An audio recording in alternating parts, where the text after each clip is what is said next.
Nah, tadi saya mengatakan bahwa kita bisa mendapatkan nilai dari konstanta gaya, ya kan, dan vibrasi. Sebenarnya bagaimana sih hubungan antara vibrasi dengan konstanta gaya? Nah, kira-kira hubungannya itu nanti dia seperti ini. Di sini, kalau kita bicara mengenai molecular vibrations, maka dengan pendekatan osilator harmonis dari penurunan dari mekanika kuantum dan seterusnya, kita akan mendapatkan formula seperti itu. Ini adalah nu, ada tanda coret di sini, yang artinya apa? Artinya dia adalah satuannya dia dalam sentimeter pangkat minus 1. Kalau nggak ada coret di sini, berarti dia satuannya adalah hertz. Karena dia satuannya sentimeter pangkat minus 1, maka rumus aslinya yang semula yaitu 1/2pi dikalikan dengan akar K dibagi dengan mu, itu dia harus dibagi dengan kecepatan cahaya. Maka di sini muncul seperti di mana C adalah kecepatan cahaya dalam satuan cm per second, atau bisa nanti kita ubah dalam meter per second. Kemudian kita punya mu, di mana mu itu adalah massa tereduksi, ya kan, massa tereduksi. Nah, di sini mu itu dia satuannya dalam kilogram. Jadi kalau kita mengenal atomic mass unit, ya kan, atomic mass unit itu kan biasanya C itu kan dia 12 ya kan, 12, kemudian oksigen 1. Nah, itu kan dia dalam satuan apa yang disebut dengan AMU atau satuan atomic mass unit. Maka satuan AMU itu dia harus kita konversi dalam bentuk eh, kilogram seperti itu, agar nanti kita bisa mendapatkan satuan konstanta gaya dalam Newton per meter. Oke, itu tentang molecular vibration. Secara teoritis menggunakan mekanika kuantum secara umum. Nah, ketika kita melakukan simulasi, ya kan, ketika melakukan simulasi dinamika molekular, maka nilai vibrasi atau nilai bilangan gelombang ini itu kita peroleh dari pendekatan yang lain. Jadi gini, konsepnya adalah kita punya bilangan gelombang 1/2pi kalikan C kalikan K dibagi dengan mu. Jadi kita mencari nilai ini untuk mendapatkan nilai dari K. Secara mekanika kuantum seperti itu. Nah, kalau kita punya hasil simulasi, nilai vibrasi ini itu kita peroleh dari mana? Dari apa yang disebut dengan VACF atau V velocity.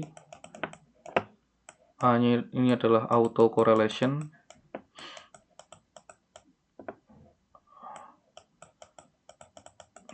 A-nya auto, C-nya correlation, F-nya ini adalah function.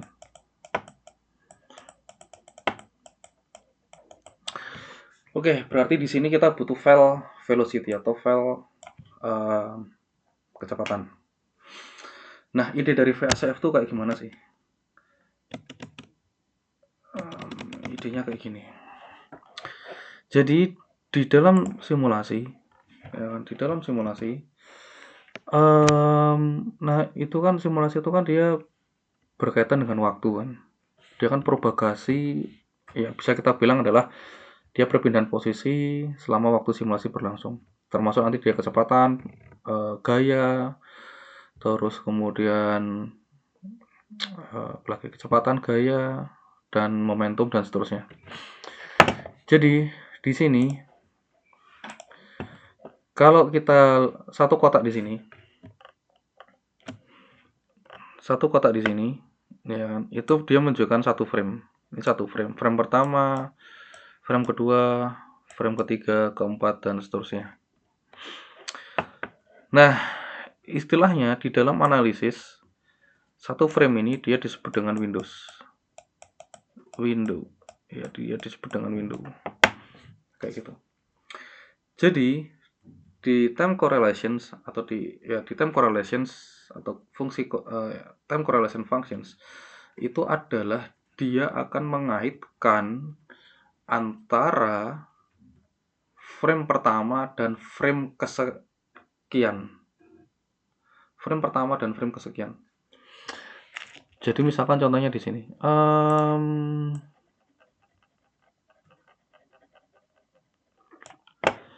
Ini frame pertama. Kemudian kita skip 1, 2, 3, 4, 5, 6, 7. Nah, dia akan mengaitkan antara frame pertama dengan frame ke-7. Kemudian frame kedua dengan frame ke-8, frame ketiga dengan yang ke-9 dan seterusnya. Sehingga di sini di frame yang warna pink ini atau di Windows yang warna pink ini dia tidak akan dianalisis. Seperti itu. Nah, metode kayak gini itu banyak dipakai untuk melakukan analisis yang berkaitan dengan sifat dinamika dari sebuah sistem. Misalkan koefisien difusi Einstein. Ya, koefisien difusi Einstein. Di sini di koefisien difusi yang digunakan itu adalah R atau posisi. Ini adalah R pada waktu kesekian dan N ini adalah R pada awal simulasi. Oke, terus kemudian yang kedua, ya, yang kedua itu adalah kita menggunakan analisis time correlations untuk menganalisis spektra vibrasi. Ya. Nah, berbeda dengan koefisien difusi, yang kita korelasikan di sini itu adalah kecepatan. Makanya namanya itu adalah Velocity Auto Correlation Functions atau VACF. Di mana VACF itu adalah kita punya kecepatan 0 atau kecepatan inisial. Terus kemudian di sini kita punya kecepatan pada frame tertentu. Ya, misalkan yang warna pink ini 1 2 3 4 1 2 3 4 5 6 7 8 dibagi dengan kecepatan inisial, dikalikan kecepatan inisial. Kemudian simbol kurung segitiga kayak gini itu menunjukkan nilai dari average-nya atau nilai dari rata-ratanya. Jadi konsepnya sama. Ini asumsikan di sini ya. Ini Windows yang tidak kita analisis 1, 2, 3, 4, 5, 6, 7, 8. Ini akan kita skip. Jadi misalkan dari sini ya kan di sini nanti dia akan dikorelasikan dengan di sini. Kemudian di sini dia di sini ini dengan ini dan seterusnya. Dan kemudian itu nanti akan di average. Nah, hasil average-nya atau hasil ratanya itu adalah fungsi envelope seperti ini. Ya, fungsi envelope kayak ini. Dan biasanya bentuknya itu bentuknya kayak gini. Kayak gini ini adalah fungsi VACF-nya. Di sini kita punya waktu simulasi, ini fungsi korelasinya. Terus agar ini bisa kita ubah ke dalam bentuk bilangan gelombang, ya kan, seperti yang ada di spektra inframerah, maka ini kita gunakan transformasi Fourier atau FT. Di mana FT ini nanti dia akan mengubah sinyal seperti ini menjadi bilangan gelombang dan intensitas. Kayak gitu. Jadi kalau misalnya kita punya analisis untuk air, ya kita simulasi pelarut air toh. Kemudian kita analisis vibrasinya menggunakan VACF. Kemudian kita menggunakan transformasi Fourier, maka kita akan mendapatkan 3 peak. Peak yang pertama ini bending, dan yang kedua ini adalah stretching simetris dan asimetris. Yang ini nanti kurang lebih nanti akan bisa kita bandingkan dengan data eksperimen. Kira-kira seperti itu. Oke, itu teorinya tentang analisis vibrasi menggunakan MT. Jadi yang pertama yang kita butuhkan itu adalah kita melakukan analisis VACF-nya, itu yang step yang pertama. Terus yang kedua, step yang kedua itu adalah kita melakukan analisis FT atau transformasi Fourier. Nah, sekarang kita ke teknisnya.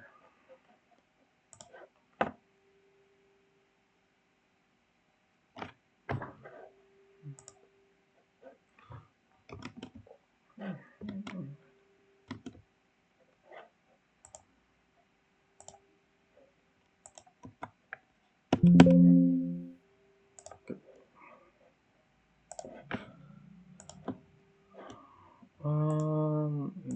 minus.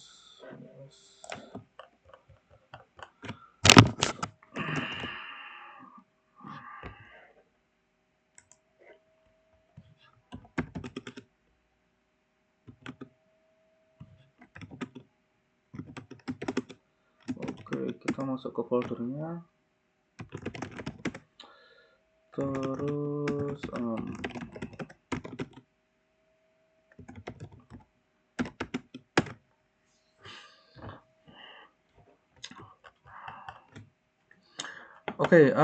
di sini file inputnya itu adalah kira-kira kayak gini. Slist, kita butuh dua file, xyz dan velocity, dan kemudian kita butuh alamat foldernya.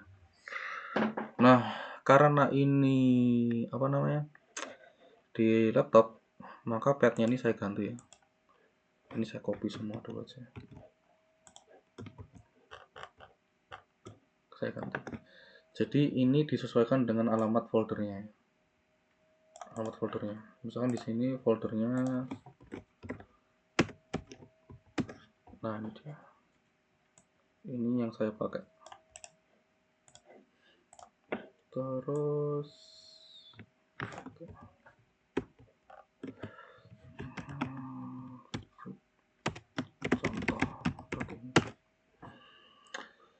Oke, ini xyz itu adalah file xyz yang dipakai. Terus di bawahnya adalah file yang belakangnya .file, ini adalah file kecepatan. Terus t-size itu adalah menunjukkan window size-nya. Jadi itu akan skip 100 frame seperti itu. Terus ini outputnya. Ini mungkin saya ganti nama contoh aja. Contoh. Terus source timestamp. Ini bukan timestamp simulasi ya. Tapi timestamp di situ dia menunjukkan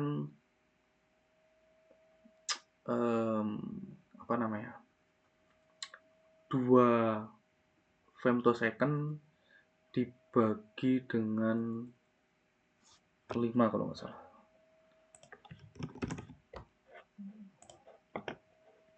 2 dibagi dengan 5. Oh, bukan ya. Sebentar. Bukan, dia bukan 2 femtosecond dibagi 5, tapi dia menunjukkan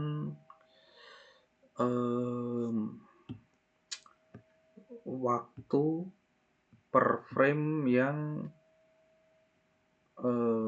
kita pakai. Jadi biasanya kalau kita pakainya itu dia 0,2 femtosecond ya kan, maka timestamp-nya ini dia menjadi lebih lebih kecil. Tapi karena kita menunjukkan dia 2 femtosecond ya kan, makanya dia timestamp-nya dia menjadi lebih gede, dan ini nggak usah diganti ya, nggak usah diganti.